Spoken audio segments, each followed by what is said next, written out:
A resource-based economy in its working state is really quite simple, deceptively simple, in fact, given the complexity, imbalance, confusion, and uncertainty of the monetary market system that we all endure today. A method I will point out as I go along that is completely decoupled from the natural world, from human needs. It exists as a mere abstraction floating in the air. In part 3, objections and projections, which will hopefully be a little bit fun, I will touch upon some of the more common criticisms of this direction, along with what we, those of us that identify with this in a very sincere way, are likely to expect as this direction gains more attention across the world. I think it's really important we come to terms with the inevitable hostility, if you will, that arises when we broach the deep-seated subjects that we do. It's important to remember that we're all victims of culture, as has been pointed out by previous speakers, and while many people are indeed coming to terms with the growing social problems and do see the Zeitgeist Movement, the Venus Project, and the resource-based economy as a viable solution, there are also many that have a very, very powerful identification with the current model, and in all seriousness, view our work as an extreme threat to their identity, and it's something that, unfortunately, I think will grow. You're applauding that? You're funny.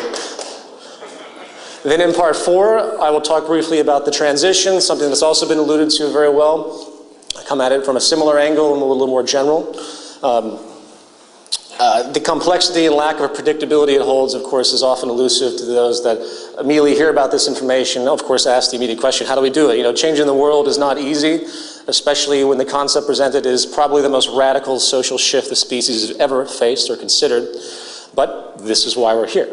The core interest of the Zeitgeist Movement is, in fact, actually the defining interest is to put our heads together, to work together, to figure out how to actually get this done. That's why we're here. If anyone, by the way, is simply waiting for me to tell them what to do or anyone else to guide their way, I'm sorry you're going to be disappointed. The Zeitgeist Movement is not a follow the leader movement.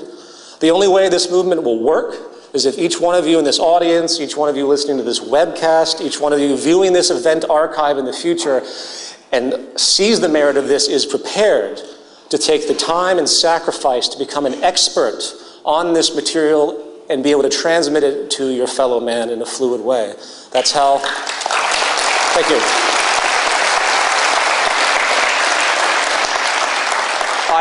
I've ended 2 of my previous films with the revolution is now, and I want to clarify that the revolution is a revolution of thought. It's a revolution of creativity, of thought, ingenuity, a revolution of consciousness. So I want to just understand, make it very, very clear that this is an information-based movement. It's an enlightenment of understanding what can be if we cared enough. All right, part 1, the self-generating model. A wise man once said, the most profound understandings tend to be the most obvious yet overlooked. I want everyone to keep that in mind as I run down the following section, for as elementary as what I'm about to point out may seem, these issues are far from being given the relevance they actually deserve. You know, that of course mentality. Oh yeah, of course. Those who say that tend to not understand what you're saying. Natural law. A natural law is a property of what we call nature, or in effect the physical phenomenon around us to which we are symbiotically connected. Classic example is the law of gravity, of course. Doesn't matter how much faith I have to believe I can jump up right now and dance on the ceiling. The law of gravity simply won't allow it. And since the effects of gravity are also measurable and predictable, becoming a tool, this knowledge becomes the basis of inference, which we use to make more accurate decisions. Law was discovered, all sorts of possibilities began to emerge, and the world became a little bit more intelligent about what was possible and what wasn't when it comes to the phenomenon related to it. It builds up upon, we build upon natural law. As another example, before the germ basis of disease was discovered by Louis Pasteur, there are many ineffective and outright dangerous treatments for human sickness, as anyone who studies medical history will know. In fact, we, of course, would look back at these strange and suspicious, often superstitious, in fact, methods, and wonder, how could we possibly been so misinformed? Yet, we seldom recognize this trend as a universal and how it applies to us today. Most rarely consider that many of our current modern practices might be in the same boat, to be looked back upon by future human societies, which will wonder, what the hell were they thinking? Didn't they see the natural law referent for that issue? Etc. The point here is that the evolution of scientific discoveries which always originate from feedback from the natural world, constantly refine our understandings, if, of course, we're open to receive it, which is a conversation in and of itself. It creates dependable, testable reference that we can use to assist in our reasoning about a problem's solution or even invention. The process of transfer or reason from a given law to be extrapolated to an extrapolated conclusion, is called inferential logic, as if anyone's ever studied these things in college. Nearly every man-made thing you see around you in the modern world is essentially a product of this reasoning. Everything. However, there is one area of human life, which we all have to admit, which goes virtually untouched by the natural law reference and the extrapolation of this reasoning. And that, of course, is our social system. Somehow, human organization is excluded here. For some reason, the social arrangement that we utilize goes untouched as evolution continues of information. It exists as one of the most dated practices of organization I think we have left, in fact. Now, again, I could break off into many different areas from this point in regard to how provably ineffective and archaic the whole of human social management is conducted, from our prison systems to the banking oligarchs that we blindly accept, to the grand distortion that I literally could talk for hours and hours on. And if any of you have seen my prior presentations, social pathology, I strongly suggest them. But that's not the point of what this presentation is about, because I want to hone in. For the sake of this short presentation, I want to narrow it down to one thing, and that's universal human needs. Many throughout modern history have been trying to find a universal distinction for what we call human nature, a very open word these days, used almost flagrantly by the population. The question becomes, what traits are universal really across the whole of the human species? You really can't define human nature without that essentially being the case. Well, rather than speculate, which is again what the great majority of the public does in this, and in fact I'm going to talk about it a little bit later as an argument that moves against us, people often bring this up, let's actually think about what we actually know. Human nature in a general sense is at least a set of immutable human needs that run through the species without exception. Needs which are not only govern our physical health, which is the first thing most people think of when you think of a human needs, which is food, but can actually also trigger different predictable behavioral and physiological tendencies that are quite elusive in the organism, that are not readily apparent in the sense of causality that we typically think of. Furthermore, it isn't just those needs must be met in a traditional input sense. There's also the very real need for all of us to have protection against other forms of stimulus that can corrupt us, that can distort us.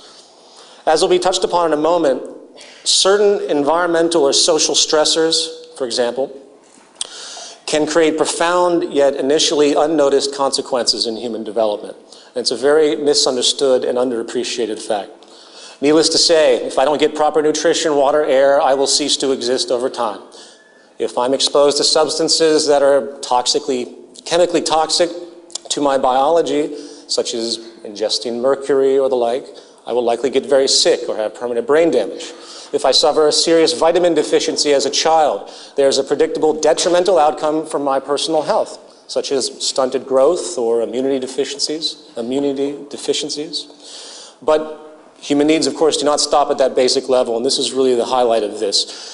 Humans are biopsychosocial organisms, meaning we're affected by our environment symbiotically in very subtle and complex ways. And before I continue, whose water is this? Because I need a, it's mine? Beautiful. You're not,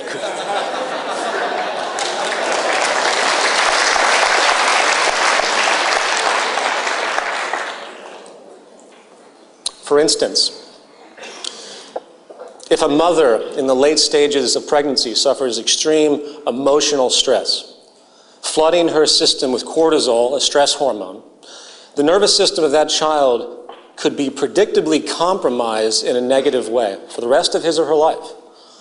For the fetus is in a stage of learning about what the world actually is. It's a natural evolutionary adaptability of the growing organism, and it's extremely important at the earliest stages, including in utero.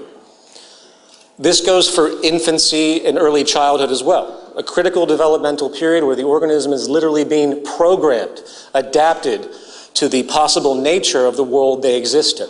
An impression, by the way, which has been found to carry, again, for the entire life of that person in certain ways. If that critical period is met with severe negative stress, suffering, pain, abuse, that child's development, as we all know intuitively, could develop into predictable tendencies of behavior from what science has been able to teach us, propensities such as addictions and violence in later life.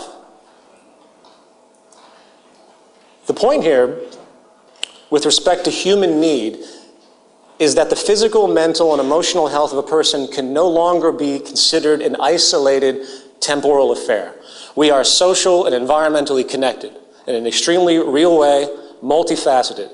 In fact, as an aside, the historical absolute notion of free will, which was touched upon earlier very well, a blanket assumption which is at the core of our legal system, can only be a myth when this understanding is observed.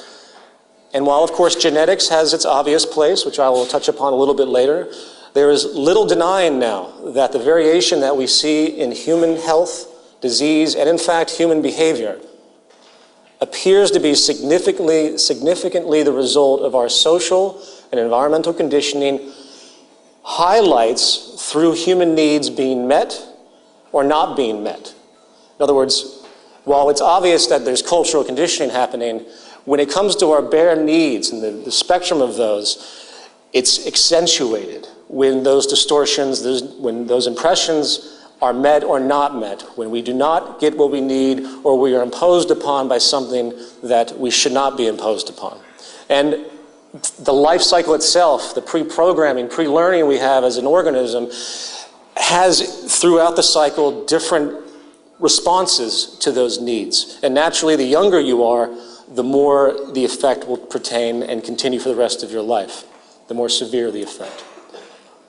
The problem, of course, is that there is an overall lack of acknowledgement of the biopsychosocial context of human need and its profound effect on us. It goes essentially unnoticed overall by our educational system, the prison system, not to mention its contrast to a competitive economic world driven by a mentality of independence and self-interest.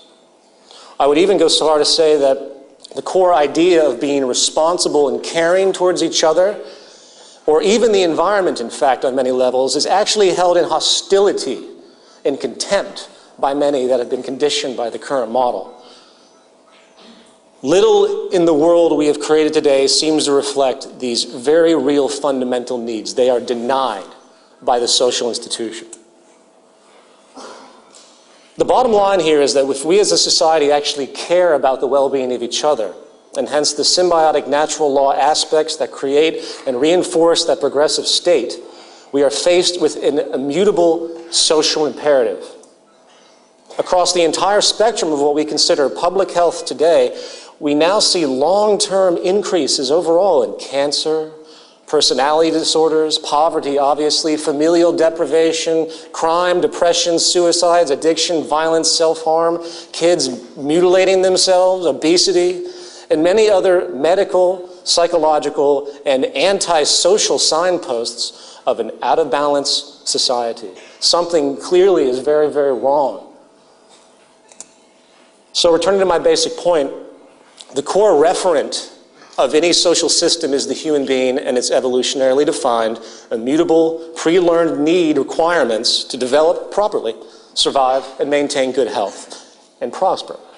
To meet those needs, it becomes a given to have proper management of the Earth's resources and intelligent societal organization to make sure that the biopsychosocial elements, the interconnectivity, is also designed to support us in all the complexity that pertains to it.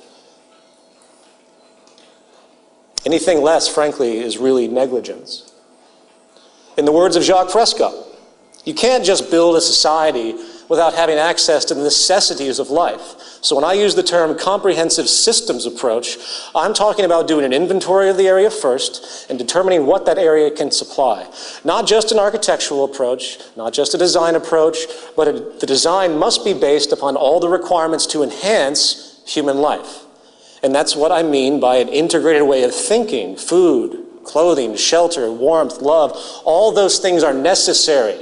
If you deprive people of any of them, you have a lesser human being, less capable of functioning.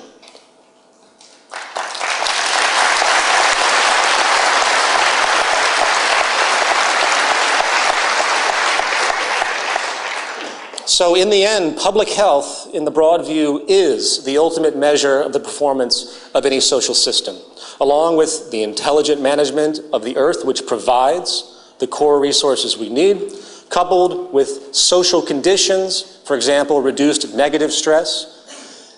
That's paramount to a healthy society. The monetary market system, on the other hand, the governing socioeconomic paradigm of our time, which is based entirely around the near arbitrary movement of money, not the advancement of public health or environmental sustainability as it conflates needs with wants and consumption with progress, shows its true hand when we realize that both human health and the environment which we inhabit are, in fact, provably in decline. You can take all the monetary economic theories, as brilliant and sophisticated as they may sound on paper, and their grand loaded rhetoric of supposed freedom and democracy, and simply compare those ideals to what is actually happening today. There's no contest. In fact, if there was one word to me which summarizes the current socioeconomic paradigm, it would be inefficient. The monetary market system simply has no direct physical reference for any decision, since the entire model is based on the irrational, scientifically empty whims of monetary exchange and often fictional demand. No overarching consideration for the interconnectivity inherent in the world you see around you, no structural interest to efficiently meet the spectrum of human needs and make sure the integrity of each human is sound, regardless of the adverse consequences both personally and socially when that is denied. No consideration for the resources which allow for our survival and hence fulfill our needs. In fact, no consideration for the natural orders of balance at all. It is virtually baseless in the light of governing natural law and its demands and restrictions which are immutable. And the world you see around you is proof of that. A resource-based economy, on the other hand, is very, very different. And this brings us to part two, economic components defined. A resource-based economy is a direct response to natural law, inferentially derived to figure out how to best meet the spectrum of human needs in the most efficient and sustainable way possible, taking into account what actually supports us, which is the symbiotic relationship of the earth and this delicate, providing biosphere we all share. From there, we are able to arrange society with very little need for human opinion, if our collective goal, of course, is to maximize our sustainability, human health, and economic efficiency. This system is self-evident. The goal of a resource-based economy, of course, is to achieve peak ecological sustainability and operational efficiency while meeting the spectrum of essential needs of literally every human being on Earth without exception, adapting itself to new scientific understandings in human and environmental discoveries as they arise, and applying it immediately without any interference whatsoever once the scientific validity of those interests are proven. Now you notice in the prior statement about needs and wants, you'll notice I said the wants of every human being on earth, but excuse me, let me start again. Now you'll notice I didn't say wants of every human on earth. It's important we understand the distinction between needs and wants. Wants are not based on natural law.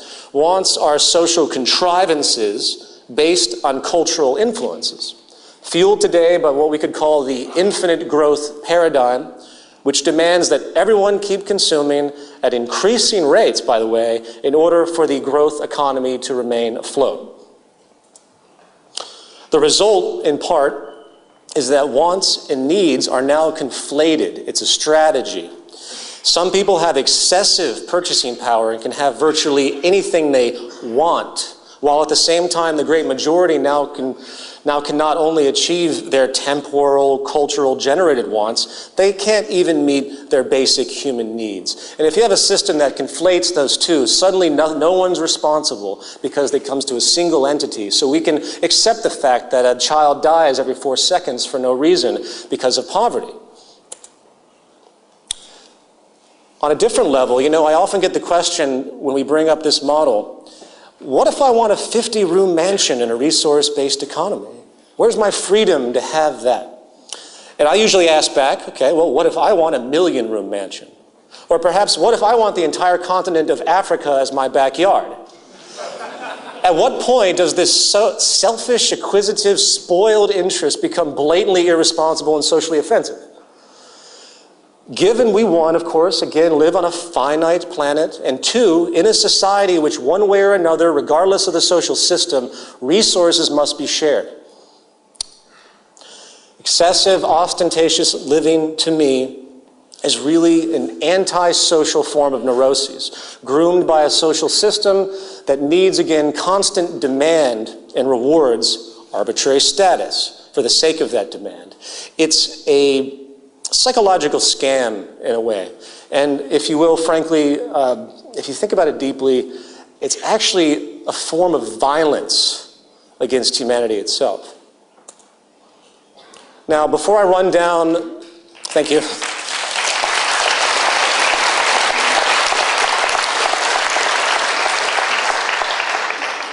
Before I run down the dominant economic considerations underlying the mechanics of a resource-based economy, I want to conclude the subject on needs and wants by pointing out the brilliance of Jacques Fresco's work with the Venus Project and his focus on advanced understandings and methods. The modern reality is that as long as we as a society understand the limits of the finite world we inhabit and respect each other as equals in the basic fundamental sense that we all have the right to live, we can not only meet the basic needs of every human on earth as I've described, but given the incredible state of advanced technology today, its rate of change, we can easily enter into the realm of meeting the wants of the human population to a degree likely unimaginable for 99% of the world today. We can create a vast material abundance if we simply updated and organized ourselves efficiently using modern understandings. Now, coming back to the model, I want to specifically isolate 3 aspects. Aspects, again, which are critical to responsible decision-making for the sustainable fulfillment of human necessity. Resource accounting, dynamic equilibrium, and strategic design. Resource accounting. We live, again, in a virtually closed planetary biosphere with a set of mostly finite resources at our disposal. Given this reality, the logic becomes quite clear as to our responsibility if we wish to allow our habitat to sustain itself for future generations. We must organize an account. It's a no-brainer. Proper economic resource allocation really cannot be made unless we have a clear understanding of what we have and where it is. Again, it's no mystery, yet bizarrely, it's not done at all today in any kind of concentrated way. But accounting is only the first step of this responsible earth and social management I'm describing. We also need to track the rates of change, of course, and regeneration, if applicable. Again, it seems like a no-brainer, doesn't it? It seems so obvious. Well, why aren't we doing it? Here we have what could be called dynamic equilibrium. Classic example of this issue today is deforestation. Trees have a natural growth rate. We can't really alter that, at least not now. And if our use of wood exceeds the natural regeneration rate of a particular area, we have a problem. It's the definition of unsustainability. Remember, as an aside, the monetary market model, again, requires as much consumption as possible to keep the growing population employed and the economy operational. This is, very simply, by all definition, complete ecocide. Remember, a core requirement of a true economy, a real economy, based on something tangible, is to economize, to be strategically efficient and conservative. Today, we, of course, live in an anti-economy, to quote John McMurtry. And this leads us to strategic design. Efficiently meeting the spectrum of human needs on a finite planet in a sustainable way means resource allocation must be optimized strategically and conservatively. Today, this is haphazardly done through arbitrary monetary rationalizations. It is about what can be afforded by the producer or the consumer, not what the most efficient strategic use actually is. Not to mention the issue of longevity of a given good and the method to be used for its eventual breakdown, the recycling. None of that is considered in the initial design of anything, for, as I've mentioned prior, it's all about constant turnover. Remember, an economy is about increasing efficiency at all times. It's about doing what is most scientifically correct, not what some company can afford in order to remain competitive in the market system. We need strategic allocation and design as derived from proven technical parameters that assure maximum efficiency and sustainability. Anything less, again, is just absolute negligence when you really sit down and think about it. It's beyond depressing and enraging when you see what's actually occurring. So, resource accounting, dynamic equilibrium, strategic design. This sets the basic underlay of the resource-based economy model. These core components are the basic orienters, if you will, which take into account the natural law I just described from the standpoint of Earth and human systems, which are the two component attributes in the broadest scheme that essentially in consideration here. There's more, obviously, there's the environment and everything else, but we are here to sustain ourselves. And naturally, of course, symbiotically related, we have to sustain the planet and the entire ecosystem simultaneously, including the bees that pollinate, health of the oceans, and everything else. So sometimes I've had an argument come against me saying, well, this is too human-centric, which I thought was extremely interesting, because people have so much sympathy for animals and everything else, as which they should. But we have to understand that it's all worked in. It's all one big system. The extinction spasms we see are detrimental to us, depending obviously on what they are. But everything that's happening is both natural, but it's also interfered by what we're doing. And the fact that we still have certain areas of the planet that have to do manual pollination because of the death of bees in certain regions is a truly horrifying and a revealing notion regarding the state of affairs today. So, let's continue the inference now. Building upon these 3 points, we can then arrive at the following specific points. And I am going to be making a little bit of a jump here because of the time restrictions of this presentation. We need to move from a growth to a steady state economy. Dynamic equilibrium cannot be maintained in a growth economy, for constant growth is impossible on a finite planet. 2, we need a collaborative system, not a competitive one. Strategic design, as I just discussed, cannot be fulfilled when cost efficiency is in play. The competitive system is wholly irresponsible and inefficient. I'm not even talking about a moral issue here. It's intrinsically antisocial and corrupt, I will admit that, but it actually doesn't even work. 3, we need a planned system. A system designed to take into account resource allocation, dynamic equilibrium, and strategic design explicitly in a unified way, synergistically constructed. The dispersed, haphazard, free-for-all corporate system doesn't even come close, and the lack of efficiency is simply unacceptable. We've been living as though we are on a finite planet. People behave as though they've been groomed into this idea that we have infinite resources, and as a natural consequence with what's occurring today, with water, food, oil, energy issues, this rude awakening is finally taking the world by storm, where it most certainly will very soon as time moves forward if nothing's done. 4, automation is put before human labor on all possible levels. This falls under the component of strategic design. Not only do we need to design consumer goods to be as efficient as possible, the very design of the production methods utilized for those goods needs to be equally as strategically efficient to maximize accuracy, conservation, and output. Productivity, as I've described before, is in fact now inverse to employment in most sectors studied, which means it is in fact socially irresponsible not to automate as much as we possibly can, for it allows greater abundance and efficiency. Here is a chart of the G7 advanced industrialized countries showing how employment in manufacturing has been dropping while manufacturing output has risen substantially. Mechanization is simply far too productive to be ignored. It is, again, irresponsible not to employ mechanization in every possible economic sector at this point. And 5, as was pointed out earlier in the presentation, I'll reiterate this, we move from property to access and the removal of the monetary exchange. I'm a filmmaker, and I have 2 closets jam-packed full of film equipment and grip equipment that I'll maybe use fully once a year at best. So I have to hoard all of this stuff. I would prefer not to have it at all and rent it. But in this system, I lose money in the long run. It's detrimental. It's inefficient economically due to the repeated costs and no resale possibility or investment. So in order to be economically responsible, which we all are forced to be, I have to store it in my apartment. I would prefer not to have to do that at all. In a resource-based economy, there's no such thing as investment, relative value, or the like. So I could simply acquire my cameras from the Access facility, use them, return them like a library. It'd be beautiful.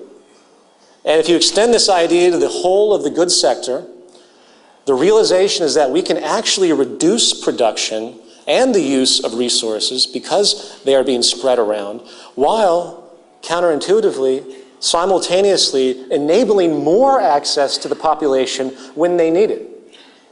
I hope everyone gets that. Strategic access is incredible because it's enabling more people to have more access with less resources consumed. Now, I know it's very difficult to think about, in how a property-less society would work from a protectionist standpoint, given the world we live in today.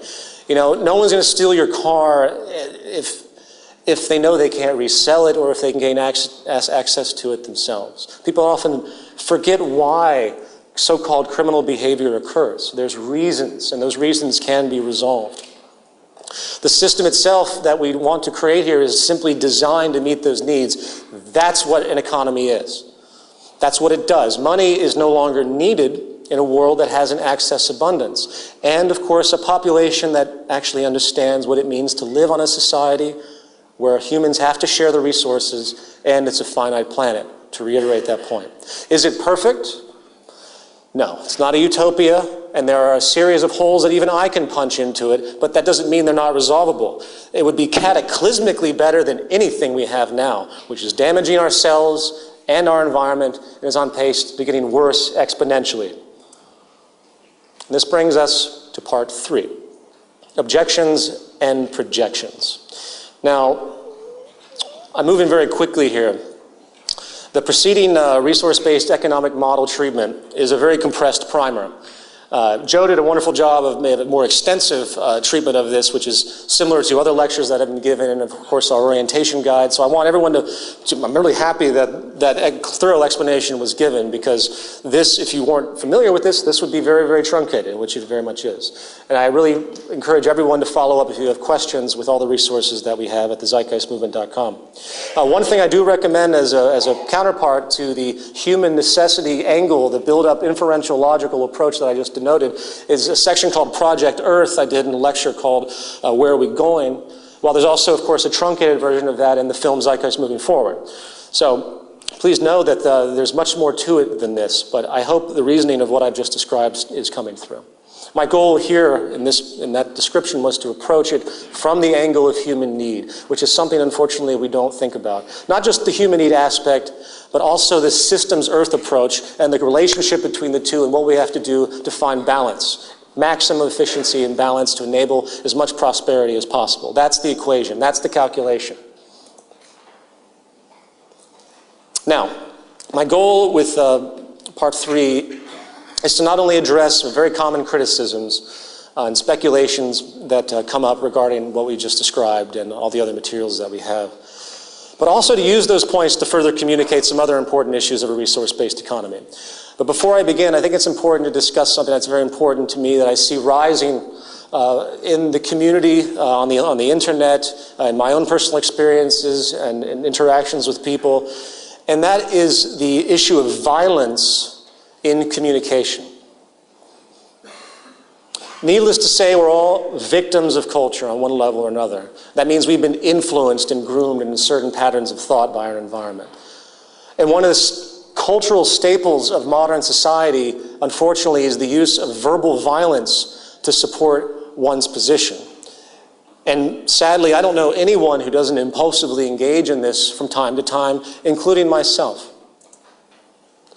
Calling people names, might not seem as offensive as physical assault, but the intent is essentially the same. The intent is to injure, to dehumanize and humiliate. Verbal violence is just a different degree of physical violence.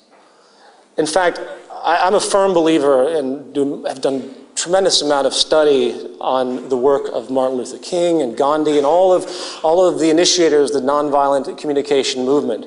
The goal of nonviolent communication is to try and leave the door open for others to enter if they choose to do so, to unconditionally invite them to accept you regardless of how much they actually hate you and wish to injure you on whatever level.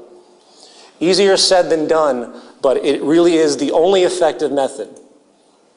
I state this because the nature of our work in the Zeitgeist movement has become a magnet and will continue to become a magnet for various levels of assault. Think about it. All of us that are identified with this, we're here telling the world that what they're doing is wrong at the basic level of operation and understanding. We're here initiating a global change that exceeds anything attempted in human history, as far as I know. A radical shift away from everything the majority of people on this planet have come to identify with. So hostility is not only expected, it's inevitable. And it's very important that we all be prepared for this intellectually and emotionally and have great patience and understanding and know how to behave accurately, if you will. Thank you.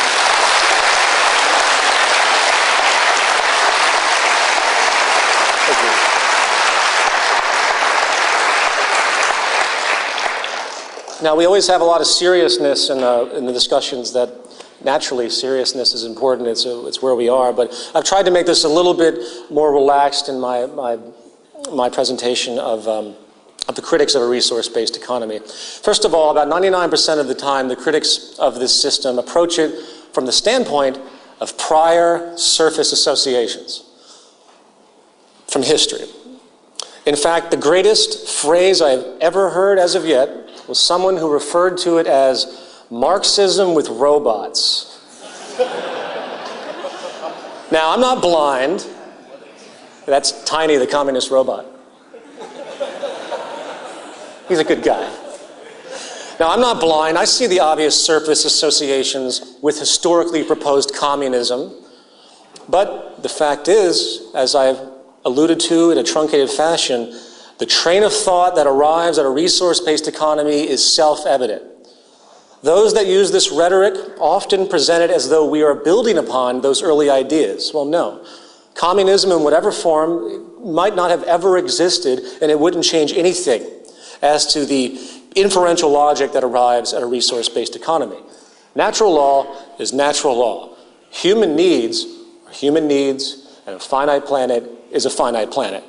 So the entire argument is worthless and does nothing but waste time, and I recommend the avoidance of that debate unless you want to bring up what I've just described. If you pay close attention, by the way, the same people that tend to impose their communist, socialist, Marxist label upon us are also the ones that rarely ever address the core foundational reasoning of the model that we're talking about. They never talk about it. And they also never talk about the failing social structure. They ignore all of it and just look at the surface appearance, the cover of the book that they recognize, the projection that they've manifest because of their conditioning. Next, we have a unique one, but has become much more prominent, and I hear it more than I care to admit, and that is the feared re-education. Since we speak about the need for people to shift their values into something that is more in line with natural law and show the reasoning for it, of course, suddenly we're just like the early totalitarian communists who seek to put people in forced re-education camps so they can be brainwashed into following the social system. Well, actually, anytime any known idea is overturned by new information, such as when Galileo informed the Catholic Church that the Earth was in fact not the center of the universe or solar system, re-education had commenced. In fact, the entire whole of the evolution of knowledge is the constant process of, yes, re-education, updating current beliefs. I mean, this is self-evident, but I like to make this very, very, very, very clear because I'm, well, frankly tired of hearing it. Again, this is an associative attack ultimately in the end, just like the communist one. It's people that are really trying to pull an emotional reaction out of others to stop their critical thought, to really investigate what we're talking about. So communism, oh, they support re-education. This is a growing phenomenon, both in sort of a subculture and into pseudo-mainstream attacks that I've seen on myself, the Freeness Project, and the movement. Then we have the moody outburst, what if I don't want to live in your society? Well, then don't. Just as arrangements exist for subcultures today who reject modern life, in the future, equally as viable conditions can be met. If a group wants to break off and go play their little Monopoly game somewhere, go ahead. I have a hard time believing, frankly, that once the system is set in motion and the fruits of its efficiency are seen by everyone, not to mention the true freedom people will have, which would be unlike anything the world has ever seen once the life-wasting, redundant labor for income system is removed. And then we have our cherished democracy. What about democracy in a resource-based economy? Well, I say, what exactly are you expecting? Wading into some voting booth every couple of years like a mind slave, pushing a button for a candidate you have zero control over once elected? It really, when you step back, you can hear the irritation in my voice because in my all sheer honest opinion, I can't believe that it's still around. I can't believe we're still doing this. The real election of relevance is not the election of people. That is a dated, bizarre notion that we think it's a give-in to really a power system. We're enabling a power system of control, we're literally, as this cartoon depicts, the freedom to elect our dictators. Because we have no control over anything they do once they're elected, and then a couple of years go by, oh, maybe we can remove them. Real election of relevance is not the election of people, it's the election of ideas. It's creating an actual system of interaction where new ideas can be submitted by everyone, and they are technically evaluated for their relevance and possibility. Please see the orientation guide that we have at thezeitgeistmovement.com for the proposed central database program, an extrapolation of modern AI understandings. It sounds fanciful, it sounds like science fiction, but these realities are coming to fruition very, very quickly. In decision-making processes, the digestion of information, even through our crude language, is becoming viable through automated systems. And it would mediate our human interaction and evaluate proposals objectively, as opposed to a political party with lobbyist influences that might see your idea as viable in a scientific sense, but because of their influence, they will override it, which happens on a daily basis. I probably shouldn't have to even explain that. Okay, and then we have collectivism doesn't work. And this is a very common one. Collectivism just doesn't work. If the core basis of collectivism, at its foundational definition, what is it really? It's simply a group of people working together for their common good as a whole. If this wasn't working, we wouldn't have business, we wouldn't have the military, we wouldn't have sports teams, we wouldn't have people working in any group effort whatsoever. As far as using the model of a collective as the basis of a social system, which is of course a very large extreme of such an idea, by the way, which has never really been seriously tried. People throw out the collectivist notion as though historically, in the early communist states, that these were true collectivist societies. No, they were not. They were always dictatorships by design, autocratic, which is not collective. A real collective is simply society working together as a team, like a family, in fact. Imagine that. And the last one for this section, my favorite, it's against human nature. We are simply unable to work together on a large scale because of our evolutionarily embedded self-interest. No hope, we're stuck, everyone go home. To this day, I'm amazed at how many people I run into with no education on the matter whatsoever, not opening one book, that throw out the human nature argument as the immutable force that will never allow any type of community, anything really, to come to fruition. Especially, of course, a resource-based economy. Just recently, I read an article that was produced essentially by the John Birch Society, which is a right-wing anti-communist group. At the very last paragraph of this bashing of Zeitgeist and the Venus Project, they're like, well, Jacques Fresco, he can have his little fantasy, it's nice and cute, but unfortunately human nature won't allow it. And I can assure you that the guy has never done anything to research what that actually means. It's the last bastion of those who have nothing else to say in defense to support their indoctrination.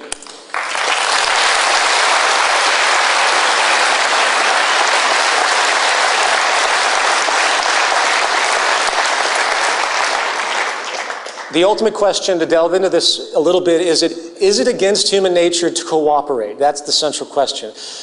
It certainly seems like that if you take the narrow view of history on a surface level and you look at the tremendous divisions and conflicts throughout time. We see endless series of wars, genocides, conquests, severe competitive tendencies, of course, power abuses. And given that's the pattern we recognize historically, given that we see this in our history books, with no real background as to the foundation of why that occurred, it's easy to assume that it must just be human nature. That's just the way we are. Forget the environment. That's our programming. Now, that's essentially the core argument. If it's historically reoccurring, it must be human nature.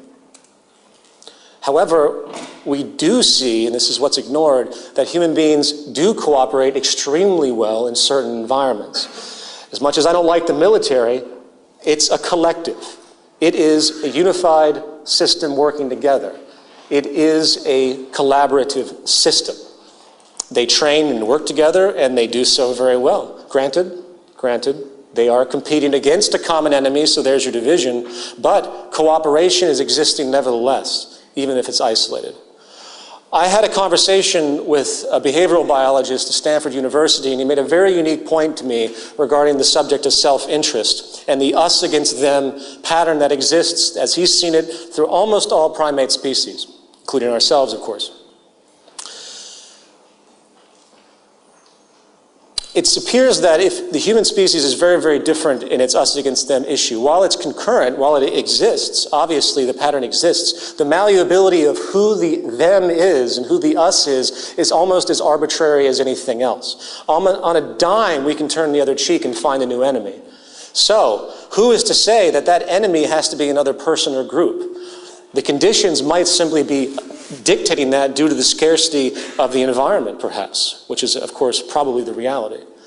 What if the human species came together to move against other enemies, perhaps true threats to the survival of the species as a whole, which, of course, as we've seen in Japan, are natural disasters and diseases? Why can't that be the them of the human species and we be the us?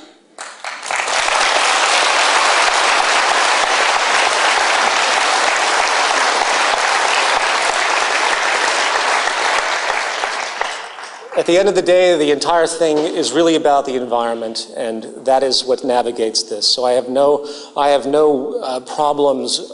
I find no dichotomy in the understanding of human nature with respect to us being able to collaborate, because the patterns are all there. It's simply creating the condition and the understanding to make it happen. Okay, so there's a great deal I could have said on the nature versus nurture and evolutionary psychology issue. The film that I released, the first opening section, I think does a very good job to create a primer of some very important aspects. So I'm going to leave it at that and move into part 4, transition and the movement. The transition itself from our current system into a resource-based economy is, of course, a complex thing to consider with variables beyond our current foresight, as been alluded to by previous presenters. The central issue is awareness, of course. If the public's consciousness can be expanded to understand and accept the incredible potential the future can hold, where poverty, war, 95% of all crime, mundane, repetitive, meaningless jobs would be eliminated, then I feel, obviously, they would be more likely to adjust their values and expectations and associations accordingly. This data is coming on the heels now of a global economic, ecological, and dare I say, spiritual or confidence collapse across the world. And the underlying mechanism of these problems, driven by the monetary market system's very mechanics and values, are generated to support it, show no signs of stopping. And I think we're going to see, as I mentioned earlier, an acceleration of these issues as time moves forward. I'm not going to expand on the different levels of social failure as I see it, because it isn't the scope of this program. In a lecture I called Social Pathology, which was done in Z-Day in 2009. I do a huge expansion of this, so if you want to understand the pending collapse, which deals with technological unemployment, peak oil resource depletion, water and food shortages that are pending because of failures of efficiency, systemic global sovereign debt default and hyperinflation, along with the result, in fact, of massive civil unrest. As confidence continues to fail, people become more alienated, poverty increases, and income disparity increases as the wealthy work to protect themselves and grab as much as they can, because that is their reaction to these types of things. The worse it becomes, the worse it's going to get. I hate to say it that way, but that is the natural unfolding as has been happening. So we're faced with a massive uncertainty, and there is no transition plan, that I could explain to you that would hold up over time. What we do know is that we need to get programs going which will continue to get this information out there and spread the word and basically fuel the movement. One program I hope to get going, in fact, is a global redesign team. I've been briefly in conversation with the Venus Project about this, and it's also affiliated with a prior online concept called From Earth to Venus, which is going to be, as I'll explain, essentially, we want to objectively consider how each area of the planet would be properly redesigned for maximum sustainability. So if there's engineers in the movement, if there's city planners, it's time to come together in a virtual sense, understanding whatever we can to start to reconstruct this and show the world what can be done. And then have an annual presentation, very much like Z-Day, but of a more focused element, more focused context, where the work would be presented to the world to say, hey, we just designed the entire North American system. Look how efficient that is. And hopefully, leaders, governments, people in business will come to terms with the need for this type of understanding, and it will take hold. And in a transitional sense, that might be a good starting point, where they come to these conferences and they learn big presentations about how to literally redesign the society to benefit us in the most sustainable way possible. We have this thing called the G20, Well, we need the Z20, or the Z200, in fact.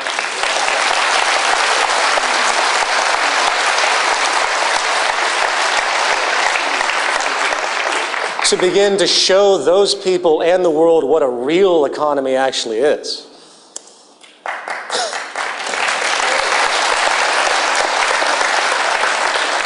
Now, our current goal, of course, in this phase is critical mass, unifying the world to understand what actually constitutes our survival and prosperity, as we've discussed. and how the current model is really injuring everyone, regardless of their wealth. The stress relationships are unescapable, and they're not necessary, even for the uberly rich. As of now, we have over 1,000 chapters in 70 countries over the span of essentially 2 years. We have proven as a movement, in almost an unprecedented sense, with very little financial support, that we are able to organize and mobilize across borders, languages, even religions. And this third annual Zeitgeist Day event, with hundreds of events across the world, show the power of influence, the possibility, the power of our cooperation. So, third Zeitgeist Day, hundreds of events across the world. We show amazing power of collaboration, amazing group effort, something that really is unprecedented. We have the ability to harness a global movement, something that I think many people have strived for but have never been able to do, and we've done it in a very short period of time. And we are, in fact, in a transitional phase now, unifying the world into an understanding that our very survival is contingent upon bridging the differences between cultures. There's nowhere to hide anymore. There's no place for the type of division that exists. It's literally unsustainable. Finding the empirical common ground that we all share through our fundamental needs is really that bridge. And if we can come to terms with that, obviously, and get the world to come together, we might actually have something we can call a civilization, to be perfectly frank. And in conclusion, I'm going to end with one of my favorite quotes of all time. The old appeals to racial, sexual, and religious chauvinism, to rabid nationalist fervor, are beginning not to work. A new consciousness is being developed which sees the earth as a single organism and recognizes that an organism at war with itself is doomed. We're one planet. Thank you.